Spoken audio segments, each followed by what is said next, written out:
Good morning, students. Today we'll discuss about the constraints. So what are constraints?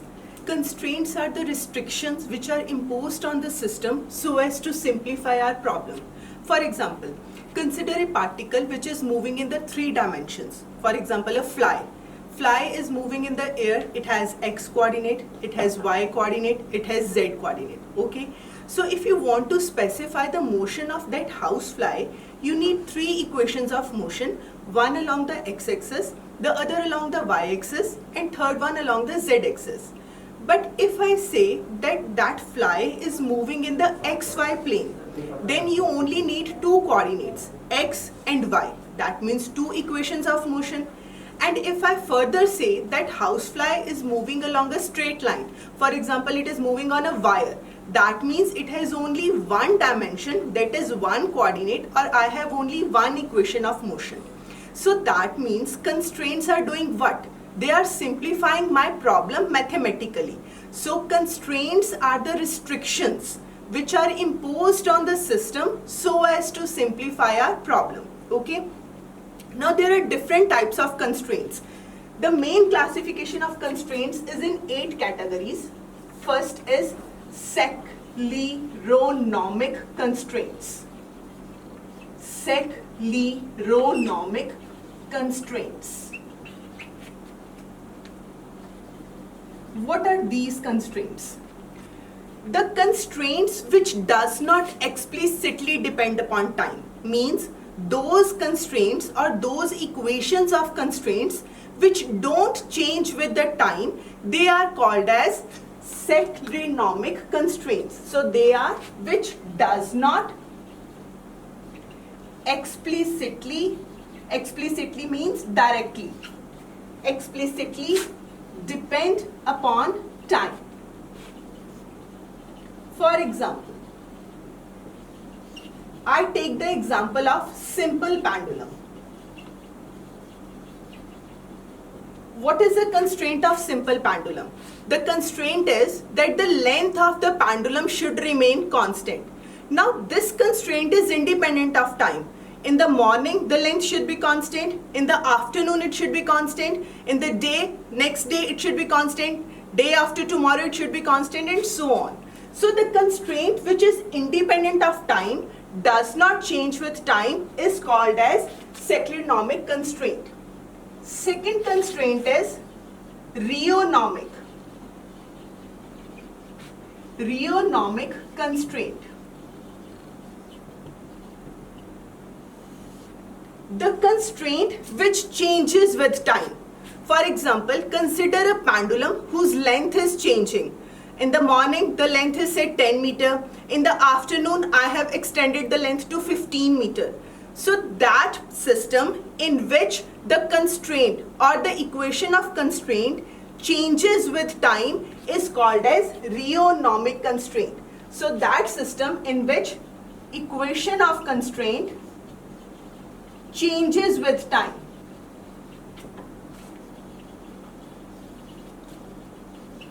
For example, a pendulum of variable length.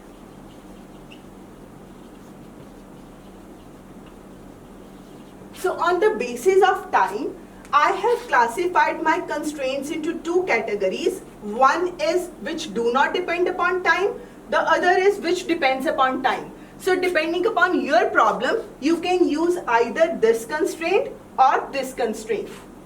Then third type. Third is holonomic. We will be using this constraint for your course. So what are holonomic constraints? Those constraints for which equations are independent of velocity. That means the system in which velocity does not change the equation of constraint is called as my holonomic constraint. So these are the constraints where equations of constraint are independent of velocity.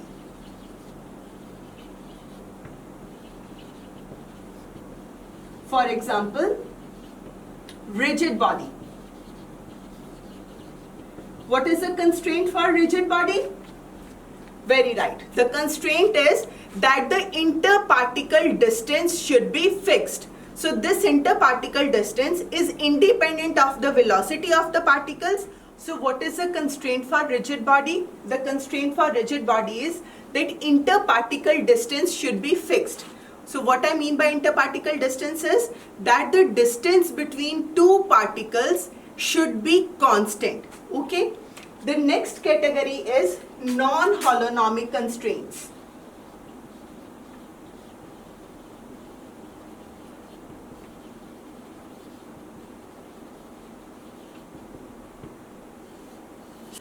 So what is the example of holonomic constraints? The example of holonomic constraints is a rigid body.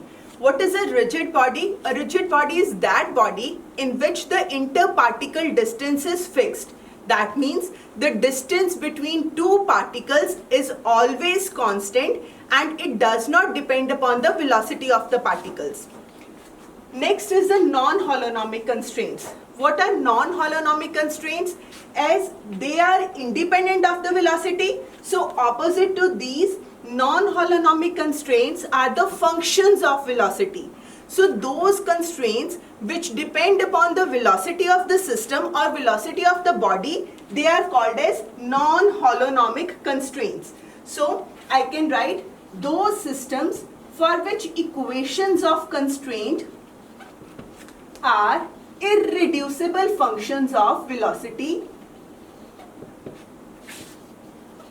Irreducible functions of velocity, they are called as non-holonomic constraints. For example, a sphere rolling down an inclined plane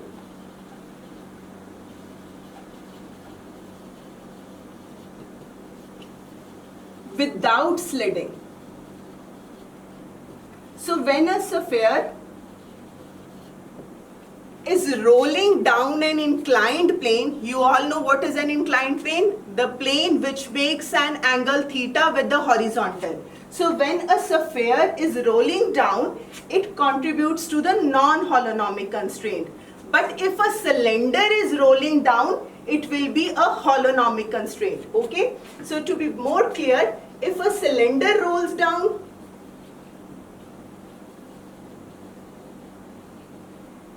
it is a holonomic constraint, but if a sphere rolls down, it is a non-holonomic constraint, because in a sphere we have a point contact, but in a cylinder the whole body is in contact with the inclined plane.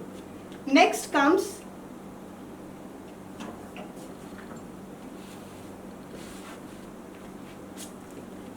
thank you.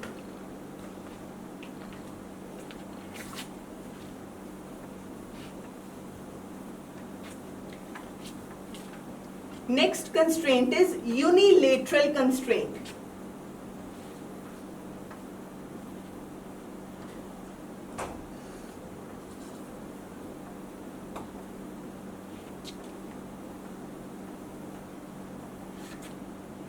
So fourth one we have done. This is the fifth one, which is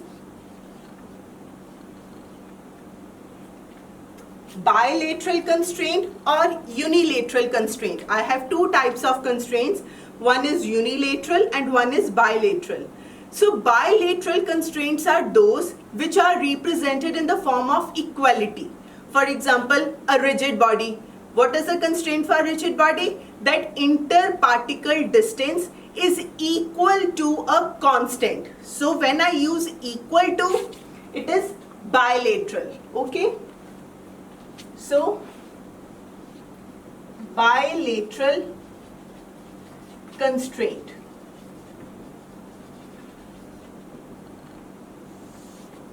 So, these are those constraints for which equations of constraint can be represented as an equality.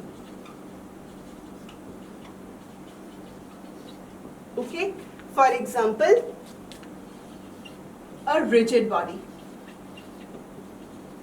For example, a particle or a bead sliding on a wire. For all these systems, I can represent the equations in form of an equality. Next is unilateral constraints.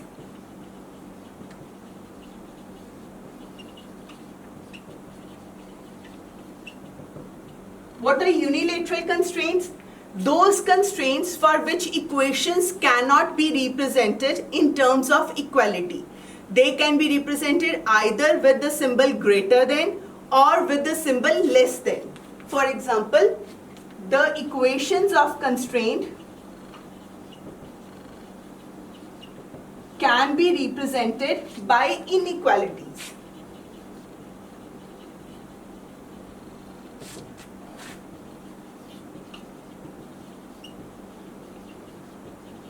For example, motion of gas particles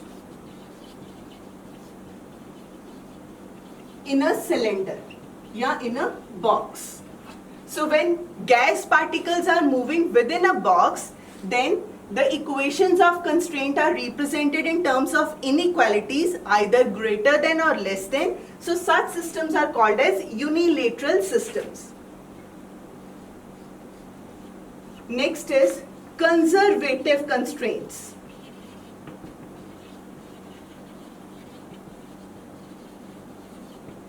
So what is a conservative constraint? Conservative constraints are those constraints for which equations of motion or equations of constraints are such that there is no loss of energy, or in other words, the mechanical energy of the system is conserved. So for conservative constraints, the work done by the forces of constraint will be zero and the total mechanical energy will be conserved. So most of the time we will be dealing with these systems. So for conservative constraints, work done by forces of constraints is zero. At the same time, the total mechanical energy, you remember what is mechanical energy? Mechanical energy is sum of kinetic energy and potential energy, is conserved. Whereas the last type of constraints are dissipative constraints. What are dissipative constraints? For which work done by the forces of constraint is not zero, first, and total energy is not conserved. So for these cases, work done by forces of constraints is not equals to zero and total mechanical energy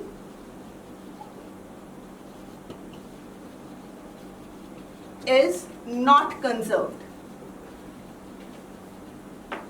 Example of this type of forces is like inelastic collisions.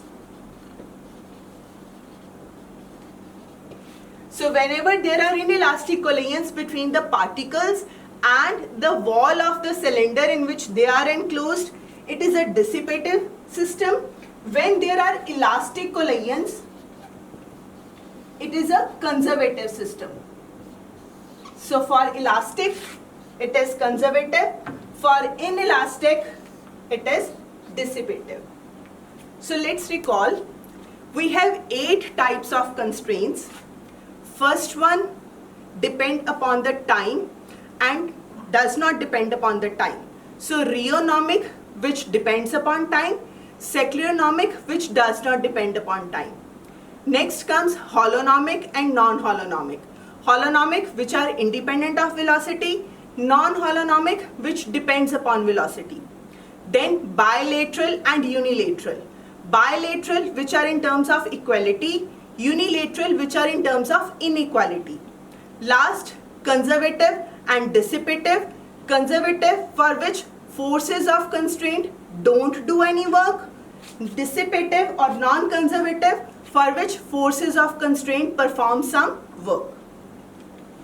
Now there are two problems which are introduced by these constraints. Let's see what are those problems and how they can be resolved. Not the capital Q but small q. Okay? अब जैसे हम एक 2-dimensional system लेते हैं.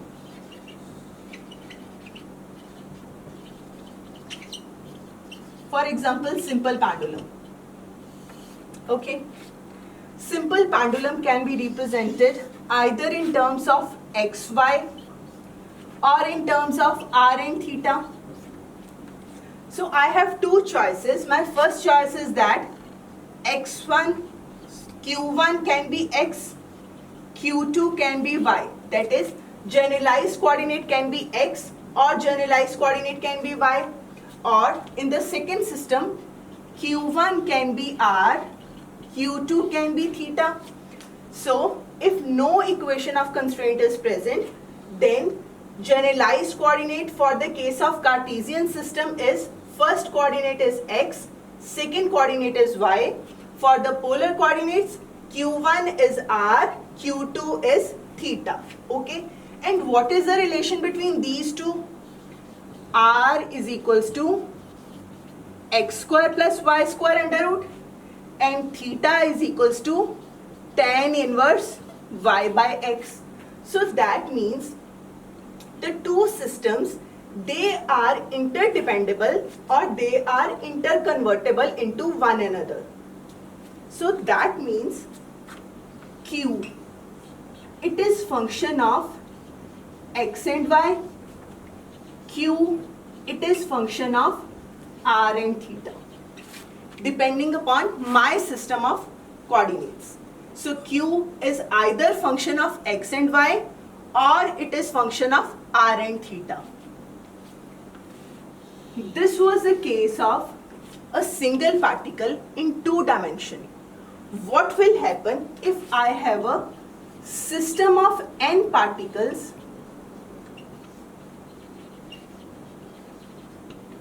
in 3 dimensions? Okay. So how many coordinates now I will have?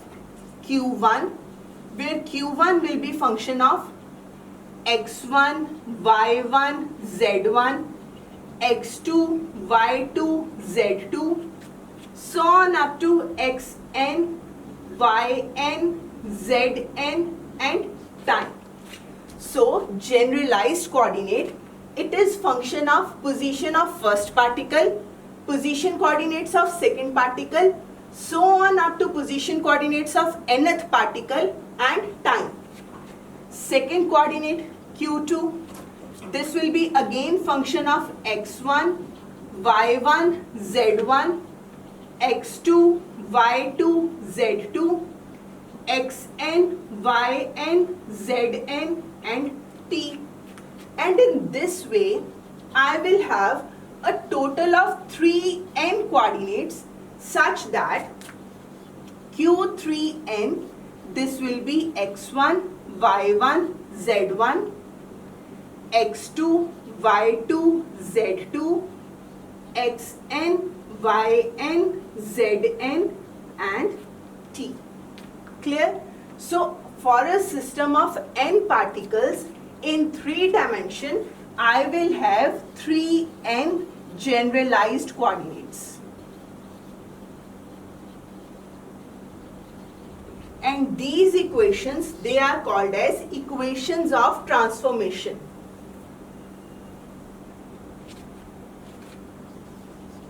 What are equations of transformation? Which gives me the relation between generalized coordinates and Cartesian coordinates. Equations of transformation. In a similar way, I can write the inverse equations. Inverse equations means Cartesian coordinates in terms of generalized coordinates. How? R1 position vector, this will be function of Q1, Q2, so on up to Q3 and T. R2 position vector, this will be function of again Q1, Q2, so on up to Q3 and T. So on Rn, this will be Q1, Q2, Q3 and T. Each R has three coordinates: x1, y1, z1, x2, y2, z2, xn, yn, zn. So, in the vector form, the position vector of the first particle will be function of generalized coordinates. One more thing which you must take into account, very important, is that generalized coordinates are always scalars.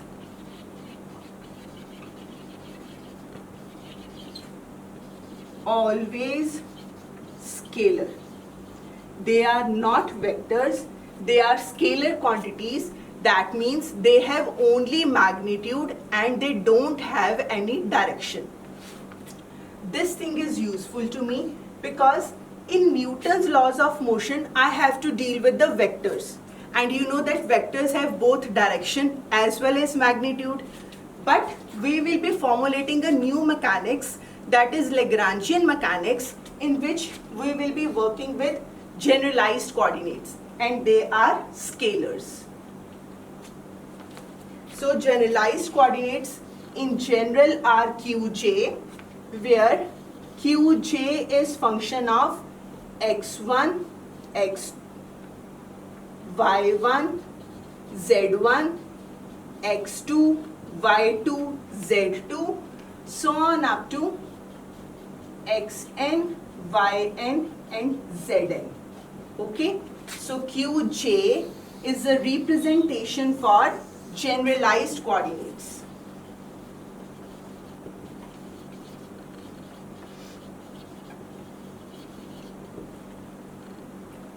Last topic for today's lecture is degrees of freedom. What are degrees of freedom? Degrees of freedom. So degrees of freedom are the number of independent variables which we require to specify the configuration of the system.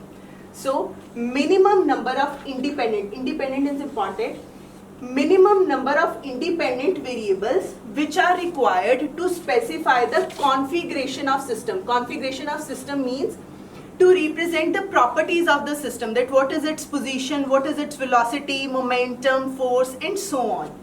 They are called as degrees of freedom. For example, if there are no constraints, okay, and we have a system of n particles,